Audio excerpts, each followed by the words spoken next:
देश भर के सरकारी बैंकों का निजीकरण करने का बैंक कर्मी विरोध कर रहे हैं। निजीकरण के विरोध में देश की 9 बैंक यूनियनों का संयुक्त मंच United forum of bank union के बैनर तले 15 से 16 मार्च को 2 दिनी हड़ताल पर चले गए हैं। हड़ताल के पहले दिन कोडरमा के सभी सरकारी बैंकों में ताले लटके रहे।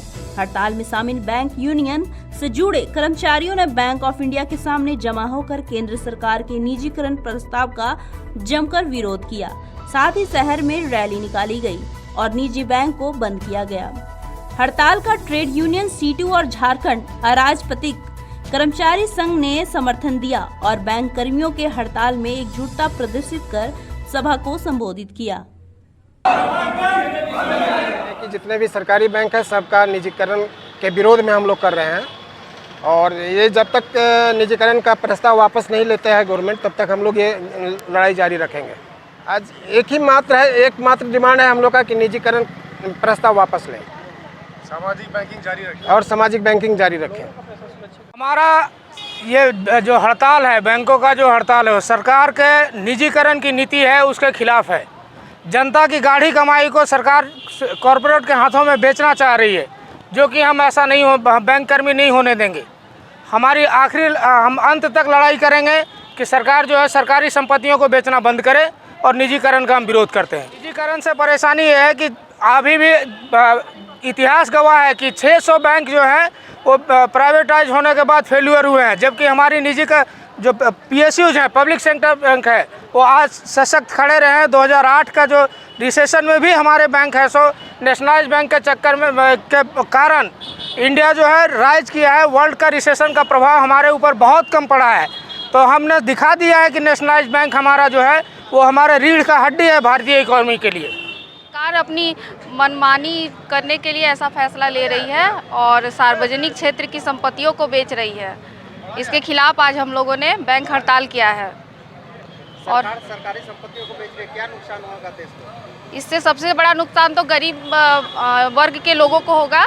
उनके जितने भी जनधन खाते खुले हैं, अब उसका संचालन कौन करेगा? खुलवाने को तो उन्होंने सारा अकाउंट सरकारी सार्वजनिक क्षेत्र के बैंकों के द्वारा ही खुलवाया है और सारा सरकारी बैंक को अगर निजी हाथों में दे देते हैं तो सारे गांव के जितने भी ब्रांचेज हैं सब बंद हो जाएंगे और मैक्सिमम खाता तो गांव के लोगों का ही सार्वजनिक क्षेत्र के बैंकों में चलता है।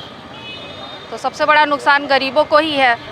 बैंक कर्मी ही नहीं बल्कि देश के तमाम सरकारी कर्मचारी आज सड़कों पर है, क्योंकि वर्तमान केंद्र की मोदी सरकार देश की तमाम सार्वजनिक संपत्ति, बैंक हो, बीमा हो, रेलवे हो, कोयला क्षेत्र हो, स्टील क्षेत्र हो, हर क्षेत्र को जो है प्राइवेटाइजेशन करके इस देश की सारी संपत्ति को कॉरपोरेट के हाथों में बेचना चाहती है।